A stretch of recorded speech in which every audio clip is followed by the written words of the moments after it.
Hello ladies and gentlemen, my name is the Faces Strategist and welcome back to my channel. This time we're taking a look at Katawa Shoujo, which is another visual novel which I wanted to cover for quite a while now actually, so let us go ahead and start.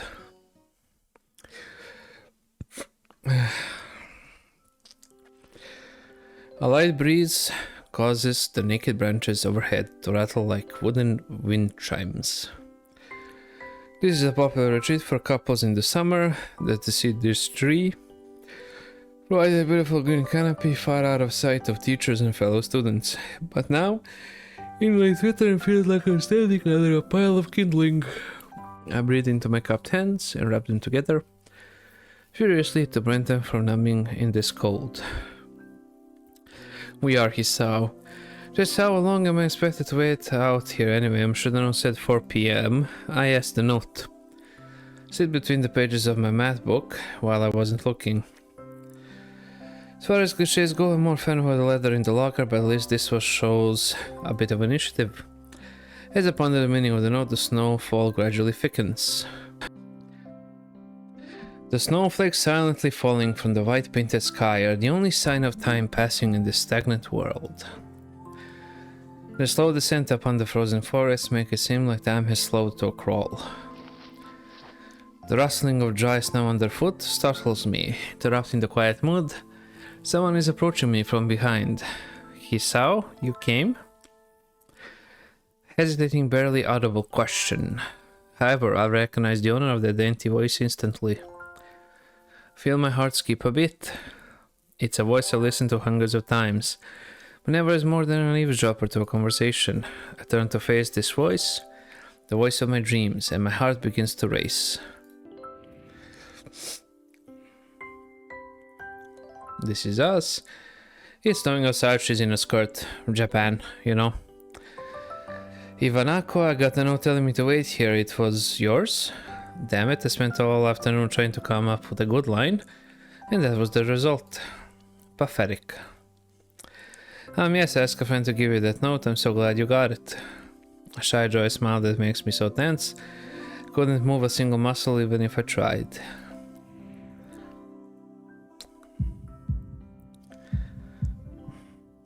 My heart is pounding now, as if it were trying to burst out from my chest and claim the girl for itself.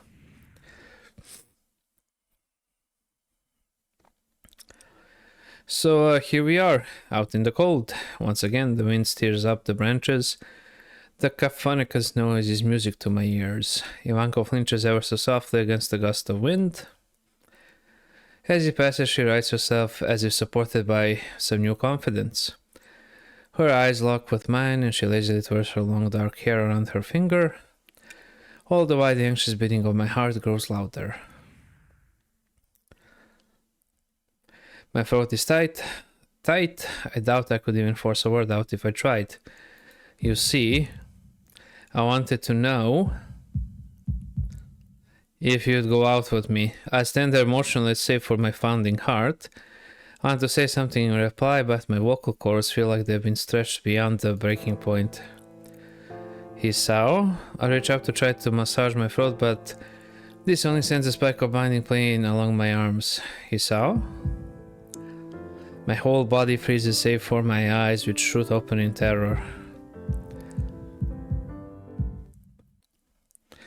Hisao, the beating in my chest suddenly stops and I go weak at the knees. The world around me, the canopy of bare branches, the dull winter sky, Ivanako running towards me, all this fade to black. The last thing I remember before slipping away are the sounds of Ivanko screaming for help and the insistent clatter of the branches above.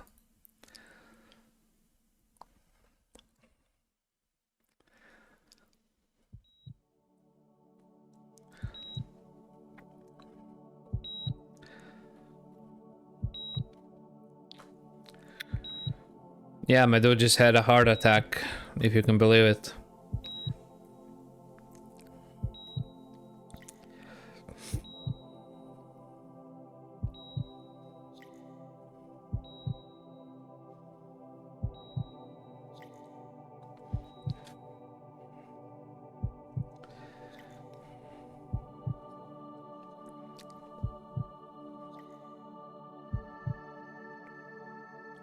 It actually looks so much better on the recording than it does here, I guess because it's all scratched out.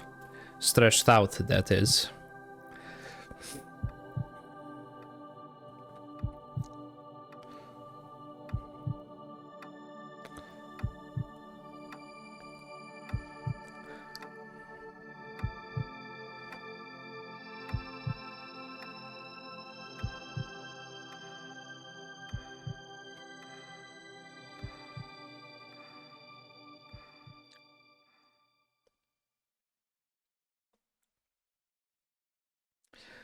It's been 4 months since my heart attack.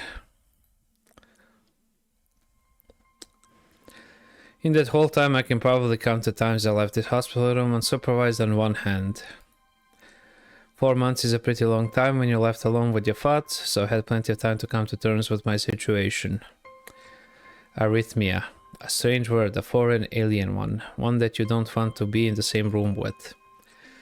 A rare condition causes the heart to act erratically and occasionally beat way too fast. It can be fatal. Apparently I've had it for a long time. They said it was a miracle that I was able to go on so long without anything happening. Is that really a miracle? I guess it was supposed to make me feel better, more appreciative of my life. It really didn't do anything to cheer me up. My parents, I think, were hit harder by the news than I was. They practically had two hemorrhages apiece. I had already had a full day by then to digest everything. To them, it was all fresh. They were even willing to sell our house in order to pay for a cure. Of course, there isn't a cure. Because of the discovery of this condition, I had to stay at the hospital to recuperate from the treatments. When I was first admitted, it felt as if I was missed. For about a week, my room in the ward was full of flowers, balloons, and cards. But the visitors soon dwindled, and all the get-well gifts began trickling down to nothing shortly after. I realized that the only reason I had gotten so many cards and flowers was because sending me the symphony had been turned into a class project. Maybe some people were generally concerned, but I doubt it. Even in the beginning, I barely had visitors. By the end of the first month, only my parents came by on a regular basis. Ivanka was the last to stop visiting. After 6 weeks, I never saw her again. We never had that much to talk about when she visited anyway. We didn't touch the subject that was between us on that snowy day ever again. The hospital? It's not really a place I'd like to live in. The doctors and nurses feel so impersonal and faceless. I guess it's because they are in a hurry and they have a million other patients waiting for them, but it makes me feel uncomfortable. For the first month or so, I asked the head cardiologist every time I saw him for a rough estimate of when I'd be able to leave. He never answered anything in a straightforward way, but told me to wait and see if the treatment and surgeries worked. So I idly observed the scar that those surgeries had left on my chest slowly change its appearance over time, thinking of it as some kind of omen. I still ask the head cardiologist about leaving, but my expectations are low enough now that I'm not disappointed anymore when I don't get a reply. The way he shuffles around the answer shows that there is at least some hope. At some point I stopped watching TV. I don't know why, I just did. Maybe it was the wrong kind of escapism for my situation. I started reading instead. There was a small library at the hospital, although it was more like a storeroom for books. I've been working my way through it, one small stack at a time. After consuming them, I would go back for more. I found that I liked reading, and I think I even became a bit addicted. I started feeling naked without a book in my hands. But I loved the stories. That was what my life was like. The days became increasingly harder to distinguish from each other, differing only by the book I was reading and the weather outside. Felt like time blurred into some kind of gooey mass I was trapped inside instead of moving within. A week could go by without me really noticing it. Sometimes I paused in realization that I didn't know what day of the week it was, but other times all the things that surrounded me would painfully crash into my consciousness through the barrier of nonchalance I had set up for myself. The pages of my book would start to feel sharp and burning hot, and the heaviness in my chest would become so hard to bear that I had to put the book aside and just lay down for a while, looking at the ceiling as if I was going to cry. But that happened only rarely, and I couldn't even cry. Today the doctor comes in and gives me a smile. He seems excited but not very. It's like he's trying to make an effort to be happy on my behalf. My parents are here. It's been a few days since I last seen them. Both of them are even sort of dressed up. Is this supposed to be some kind of special occasion? It's not a party. There is this ritual the head cardiologist has. He takes his time sorting his papers and setting them aside as if to make a point of the pointlessness of what he just did. Then he casually sits down on the edge of the bed next to mine. He looks me in the eyes for a moment. Hello, Hisao, how are you today? I don't answer him, but I smile a little back at him. I believe that you can go home. Your heart is stronger now, and with some precautions you should be fine. You have all your medication sorted out? I'll give your father the prescription. The doctor hands a sheet of paper to my dad, whose expression turns wooden as he reads it quickly. So many. I take it from his hand and take a look myself, feeling numb. How am I supposed to react to this? The absurdly long list of medications staring back at me from the paper seemed insurmountable. They all blend together in a sea of letters. This is insane. Side effects, adverse effects, contradictions, and dosages are all listed line after line with cold precision. I try to read them, but it's so futile, I can't understand any of it, attempting to only make me feel sicker. All this for the rest of my life, every day. I'm afraid that is the best we can do at this point. However, new medications are always being developed, so I wouldn't be surprised to see that list fade over the years. Years? What kind of confidence booster is that? I would have felt better if he hadn't said anything at all. Also, I've spoken with your parents and we believe they will be best if you don't return to your old school. What? Please calm down, Hisao. Listen to what the doctor has to say. Calm down. The way he says it, it tells me that he knew full well that I wouldn't like that. Am I going to be homeschooled? Whatever my concern shows, it's ignored. We all understand that your education is paramount, however I don't think that it's wise for you to be without supervision. At least not until we're sure that your medication is suitable, so I've spoken to your parents about a transfer. It's a school called Yamako Academy that specializes in dealing with disabled students. Disabled what? It has 24-hour nursing staff and it's only a few minutes from a highly regarded general hospital. The majority of students live on the campus. Think of it as a boarding school of sorts. It's designed to give students a degree of independence while keeping help nearby. Independence is a school for disabled kids, don't try to disguise that fact. If it was really that free, there wouldn't be a 24-hour nursing staff and you wouldn't make a hospital being nearby a selling point. Of course, that's only if you want to go, but your mother and I aren't really able to homeschool you. We went out there and had a look a couple of weeks back. I think you'd like it.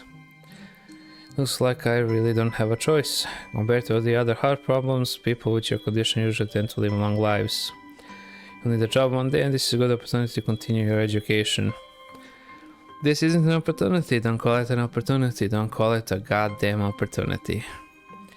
You should be excited at the chance to go back to school. Whenever you want to return to school, and well, it's not the same one. Special school, that's an insult. That is what I want to say, it's a step down. It's not what you think, all the students there are pretty active in their own sort of way. It's geared towards students that can still get around and learn, but just need a little help, in one way or another. Your father is right, and many of the graduates of the school have gone on to do amazing things. A person doesn't have to be held back by their disability. One of my colleagues in another hospital is a graduate. I don't care, a person doesn't have to be held back by their disability, that's what a disability is.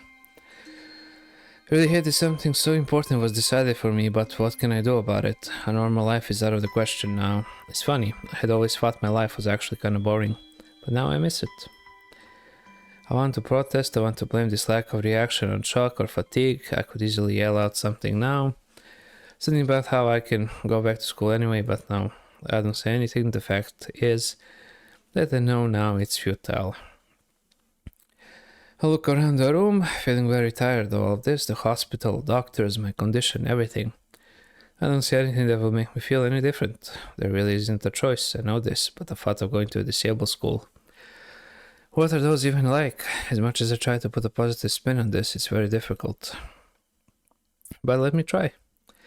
Clean slate isn't a bad thing. That is all I can think of to get me through this. At least I still have something. Even if it's a special school, it's something. It's a fresh start, and my life isn't over. It would be a mistake to just resign myself thinking into that. At the very least, I'll try to see what my new life will look like.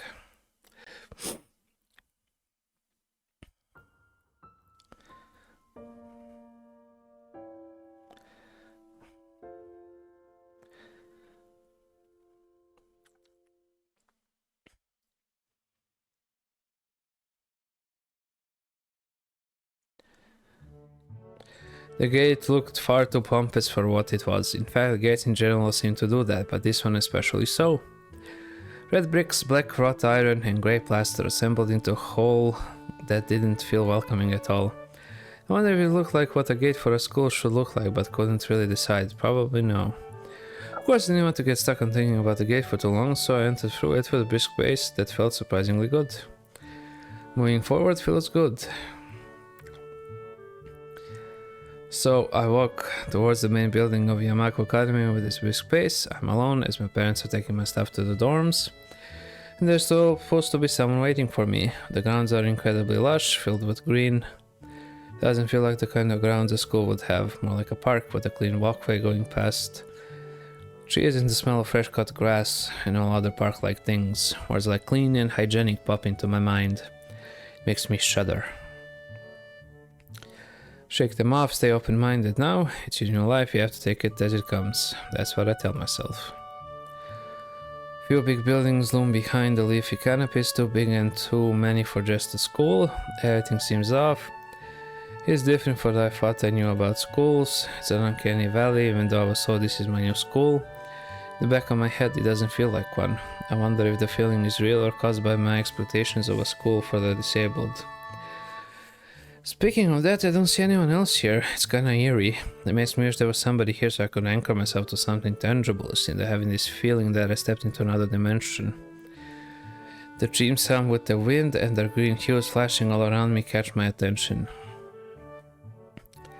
Makes me think about hospitals again, how they say the operating rooms are painted green because the green is a calming color. So why am I feeling so anxious despite all this greenery?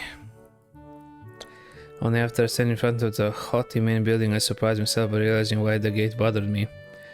It was the last chance I had to turn back, even if I had no life I could return to. But still, after entering, there was absolutely no way I could go back anymore. Feeling nervous and with the realization set in my head, I opened the front door. A tall man with a bad posture notices me as I enter. We're the only people in the lobby, so it's only logical. You must be Niki. Nakai. So you are, excellent. I'm your homeroom and science teacher. My name is Muto. Welcome. We exchange a handshake that is neither firm nor sloppy, and he looks at his watch. Tednus asks you for a brief check-in visit, but there's no time for that now. Oh, should I go later? Yes, afternoon is probably fine. We should get going and introduce you to the rest of the class. They're waiting already. Waiting for me? I don't really like being the center of attention, but I guess it's inevitable in a situation like this. Somehow not knowing what is waiting for me makes me feel really nervous. Thinking of this, I almost missed what the teacher is saying. Do you want to introduce yourself to the class? Yeah, of course. Yeah, sure. I mean, isn't that normal? Of course, but not everyone likes to be at the center of attention. I'm probably one of those people, but I guess I should be the one to give the first impression of myself. Right, but it's no problem. Let's go then. My heart is pounding in my chest and it keeps me thinking about my condition as I follow the teacher up the stairs. The third door down the third floor corridor is marked as the classroom for class 3-3. Muto opens the door and enters. Good morning everyone, sorry I'm late again. Hesitate for a split second at the door, freezing on the spot. Get a grip, this is a big step, I know that, but there isn't any point to worrying so much about it, at least not this soon. Follow the teacher. Okay, let's just observe. We have that guy. Van Gogh looking goofy ass. She probably tried to herself. Different eyes? I don't know. Okay. Follow the teacher to the classroom and look around, partially so I won't have to meet the curious gazes of my new classmates. It's pretty spacious, the ceiling is unusually high. And there's lots of space left over around and in between the desks. This one looks like she's scarred. This one obviously has a cane. An entire wall taken up by blackboards and the high old-fashioned window only makes it seem larger. The student desks are just standard wooden desks with a shelf underneath for books and wooden chairs with metal frames. Simple and efficient. So walk in front of the classroom and face the other students. They'll look normal like students in any other school, but then why would they be here? They're probably like me and have something wrong with them. Only it's just not immediately obvious. Then I noticed that one of the girls seems to be missing the thumb of her right hand. It's a little jarring. Okay, that guy is... Despite the natural tendency to listen when someone's talking about you, I tune out the teacher's speech halfway through while he introduces me to the class. That guy is either, you know, what is the PC term? Mentally challenged, or he's just sleeping. As a flash of dark hair and see that someone is looking at me, a girl with really long straight hair that is pretty eye-catching. As she sees me looking back at her, she covers her face with her hands as if to make her invisible. There is one boy with a cane leaning against a locker at the rear of the class. It's weird seeing someone so young with a cane. Another girl seems to be making some weird hand motions. Sign language? She peers at me over the rims of her glasses and goes back to whatever she's doing. She's kind of cute, so is the cherry-looking girl with pink hair sitting next to her. She's really hard to miss. I don't know how I didn't notice her the moment I walked in. Please welcome a newest classmate. He claps his hand and so does everyone else except one girl in the first row who has only one hand. Oh my lord. I cringe a little bit, hide it by bowing in thanks for this applause I did not deserve. I am a terrible person who likes black humor and I'm going straight to hell. No, it's not called black humor. It's a literal translation from my language. Dark humor. Collective silence tells me that I should open my mouth now. So, I'm Hisao Nakai. My hobbies are reading and soccer. I hope to get along well with everyone, even though I'm a new student. And after that, I'm being so boring, this is exactly like every self-introduction ever. I should say something more exciting. I end up saying nothing and the teacher picks up from there. Everyone seems to be satisfied, even with what little I said, though. A few girls are whispering to each other, throwing glances at me. It could have gone worse. I listen to the teachers as he drones about getting along while letting my gaze sweep across the classroom. Everyone seems to be listening to him intently. And when he's done, they clap their hands again, which feels like a weird thing to do. The first girl claps on this round with her one hand against her other wrist that ends in a bender stump. It makes me feel a little bad. We're going to be doing some group work today, so they'll give you a chance to talk with everyone. Is that okay with you? Yeah, it's fine with me. It's good you can work with Hakamichi. She's the class representative. She can explain anything you might want to know, and who else would be able to do that better, right? How could I know? The teacher passes out today's assignment and announces they will be working in groups of 3. It hits me I don't know who Hakamachi is. Slow, the teacher seems to catch my helpless expression. Alright, Hakamachi is right there. Shizune Hakimachi. As he calls out her name, the cute, bubbly-looking girl with bright pink hair and gold eyes waves her hand at me. I take a seat next to her by the window. Hey, I guess you're Hakimachi, right? It's nice to meet you. Ha ha ha. What? I'm kind of got by her laughter. It's nice to meet you too. But I'm not Hakimachi, I'm Misha. This is Hakimachi Shichan. Getting Misha points to the girl next to her, the one I saw using sign language before. It looks like she has been staring at me this whole time. She nods once nonchalantly to show that she acknowledges my presence, but only barely. She has short hair, carefully, neatly brushed hair, and a pair of oval-shaped glasses. Balanced on the tip of a dainty nose and dark blue eyes seem to alternate every few seconds between analytical and slightly bored. It's nice to meet you. She then looks at Misha, who smiles and makes a few quick gestures with her hand. Kakamachi nods and makes a few gestures of her own. I start to wonder if the teacher was messing with me, saying things like you'll be able to talk to people. He'll better to explain things to you. I can see you're a little confused, right? But I understand why you would think I was Shichan. Shichan is deaf, so I'm the person who translates things back and forth for her. I'm like an interpreter. She says it's nice to meet you too. You're the new student, aren't you? Well, Shichan, of course he is. If he wasn't, he would have been standing up there for no reason, right? Seems like a very interesting person, doesn't he? We knew there was going to be a new student, but we didn't know you would be here today so soon. Hichan, right? Hichan, yep, it fits, doesn't it? Did I say it a lot? It's just a surprise. I would never liked that nickname. I don't really see how. It fits. You look just like I imagined. Aha, yeah, it looks just like a Hichan. I wonder why everyone seems to think so. Kamichi taps her fingers on the desk to get Misha's attention. They gesture back and forth to each other. Excitedly, their hands are blur. Kagebanshi no jutsu. Misha seems a little overwhelmed. Sorry about that. Shichan wants you to know that she's a class rep. If there's anything you need to know, you can feel free to ask her. Do you like the school so far? We can show you around a little. We haven't had the time to walk around and familiarize yourself with it.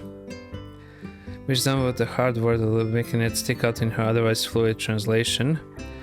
Thanks, that will be pretty helpful. Yeah, I just kinda came straight to class today. Ha. That's no good. You should always try to learn as much as you can about where you're going before you go there, not just with school either. Always, even if it's trip to convenience store. Really, Shichan? Ha. Learn about where you're going. I guess I didn't bother to do that, or just didn't care enough to do so. I didn't look forward to this, even if I committed myself to go along with it. Half-assedly, but anyway. I don't say anything, and Misha signs something that ends in a shrug. What was that? It seems like it was about me. I feel like slumping over in my seat. Both of them are smiling, but that shrug hit me unexpectedly deeply. You look down. Are you okay? Don't take it the wrong way, please. I hate it when people are afraid to ask questions. That's how people learn things, by asking. Asking for help is perfectly normal, as much as needing help. Stop looking like you just failed a test. Wahahaha. Alright. And another thing, you don't have to call Shichan something so formal like Hakamichi or class rep all the time. Just call her Shichan. Okay, maybe that's too casual. Maybe Shizune will be more appropriate. Yep, Shizune is fine. Okay, that would be a lot easier for me. I feel a lot more at ease. Both of them seem so friendly, so I feel like an idiot for being so apprehensive earlier. Especially about Shizune, who I assumed would be all business. Well, she still seems like that, just less so, I guess. Alright, we haven't even touched the assignment. We should start work now, or Shichan will get mad. The assignment is also kinda long. So we should start now if we want to finish it before the end of class. Wahaha, that too. She glares at us impatiently. I don't need to know sign language to understand that. Okay, I get the message. After class, we can take a walk around the grounds together. It's a nice day today, okay? Them is actually a challenge to get through, combining aspects of being both difficult and unnecessarily long. Still, we finished it a few minutes earlier than anyone else in the class, despite our late start. Shizune and Misha are really capable. They're quite different though. The class rep is calm and professional, and she looks, well, Misha is a lot more playful and girlish, not to mention a little more easily distracted. To be honest, the two of them did most of the work. I felt guilty about that. The clock tower bells ring, signaling the end of the period, time for lunch. Without knowing what else to do, I follow Misha, who is beckoning me into the hallway and down the stairs. We descend even below the lobby where I met Mutao down to the bottom floor. Just like everything in this school, the cafeteria seems too spacious and oddly modern, in contrast to the classic exterior. It's a big window open to the courtyard towards the main gate. It's the cafeteria. Her enthusiastic statement of obvious makes people around us stare, but Misha doesn't seem to care, so we proceed to the line. There is a rather long list of menu options, which seem great until I realized that many of them are to accommodate students who need special diets. How nice, it almost feels like I'm back at the hospital, eating portion measured with scientific precision to meet the needs of the patients. I pick something random and follow Shizune to a table sitting opposite of her. Eyes are nibbling differently at the foot, I'd rather not teach. Misha pokes me in the side to get my attention and points to Shizune. I don't understand signs, so the point escapes me. Maybe looking at the person who talks to you is proper and polite? They want to know something. What? About anything with regards, so you should ask if there's something. I wonder. Yeah, you really shouldn't ask about the library. Oh yeah, is there a library in the school? Lately I got into reading a lot, so I'd like to check it out. Misha gives a kind of throat that makes it clear she doesn't consider reading a healthy hobby, but then picks up her smile again. There is, it's in the second floor, we can show it to you sometime. Thanks. To move with the girls talk between themselves, Misha and Shizune stand back and forth very animatedly, throwing savage glances at me, but Misha refrains from translating. Maybe they're talking about the secret girl stuff or something. Quick noise, the conversation inside is not enough to fill a silence. Here I'm in the classroom early, but we're not the first. The dark-haired girl I noticed before is slumped over her desk at the last row. She jumps a little when Misha crashes into the room with the elegance of a rhino. She shrinks deeper into her seat. I can feel her tension all the way from here, as if she were slowly turning into stone just from our presence. Misha and Shizune either didn't notice, or don't mind it, as they walk directly past her to the seats and begin to converse. I'm left wondering about her even when the classroom slowly fills with other students and finally the teacher. Getting into the rhythm of the school feels strange. It's as if my brain remembers how this is done, but my body doesn't. Towards the end of the class, I start yawning and counting the minutes left. Shouldn't be this tired my first day of school. Maybe it's the long time spent in the hospital that made me like this. I'm even feeling physically weak and lifeless. Before long, the final bell rings. School is finally over for the day. Besides me, Misha and Shizune are having a short conversation. After a bit of deliberation, Misha turns to me. Unfortunately, we can't stay and show you around today, Hichan. We got to hurry already since there's a lot of work for us to do. We'll find your way around here, I'm sure of it. Ah, wait, the teacher said that I'd have to see the nurse. Where do I have to go? Is there so we can show you that much? Come on, the nurses have their own building, so we have to go outside. We join the flow of students making their way down the stairwell and outside, with the girls pointing out the other senior classrooms in the same hallway as ours. When we get outside, the girls make their way to the smaller building right next to the school. It's built in the same style, so it looks like it's actually a part of the main building. This is the auxiliary building here. There's a lot of officially important stuff inside, like the Yamaka Foundation office and all the nurses' office. They even have a swimming pool. How is that official? Don't be silly, kitchens for physical therapy, of course. Anyway, all the nursing staff facilities are in there too. The head nurse's office is on the first floor. You'll be fine from here, right? We'll be going then. See you tomorrow. Yeah, thanks, bye. Whole building for stuff that has nothing to do with actual education. I guess it's necessary for a place like this. I walk in hoping that this will really only be a quick visit like the teacher said. On a white door on the left is a green cross with the text head nurse and a nameplate. A voice from the inside responds to my knock almost immediately, but I can't quite make it out. It sounds a bit like an invitation to open the door, so I invite myself further in. The room is not large and it smells strange. A friendly looking man turns around his office chair to face me as I enter. His desk is neat and tidy, but the bin on the table is overflowing with used medical utensils, and there are at least a dozen coffee cup rings lingering on the desk. Hello there, what can I do for you today? He's young looking and sort of rugged, but the dimples in his cheeks wash that impression away when he smiles. Are you the nurse? It smells like a person who has heard his face and cashed hundreds of times. Why, yes I am, he says so on the door, no? You can call me by my name or just the nurse, like everyone else. Of course, to check off my confusion, realizing probably should grab his extended hand. His handshake is either firm and friendly. Right, I'm a new student and my homeroom teacher told me to come and meet you. My name is Hisao Nakai. His eyes light up with revelation as he snaps his fingers. Oh, you're that, Nakai? I was just reading a file in the morning. Some kind of chronic arrhythmia related to congenital heart muscle deficiency, right? He just me to sit down in a vacant armchair in front of his desk. Yes. Good, well, you've probably been briefed about the school enough, so I'll just go over this quickly. We have all kinds of facilities available, mostly physical therapy and such. There's always someone from the staff around even at night, so never hesitate to call us if there is a problem. The famous 24-hour nursing staff. Oh, this is like a hospital. Well, not exactly. For instance, we don't do brain surgery here. His joke feels so out of place that I'm left thinking why he even said it. Yeah, just that it's really weird to have so many medical people at a school. You'll get used to it. I'm not so sure of that myself, but I don't let the nurse know it. Now let me just find your file again. While he searches something from his computer and shuffles the stacks of papers around, I let my gaze wander around the room. It's the epitome of generic, I'd like to say.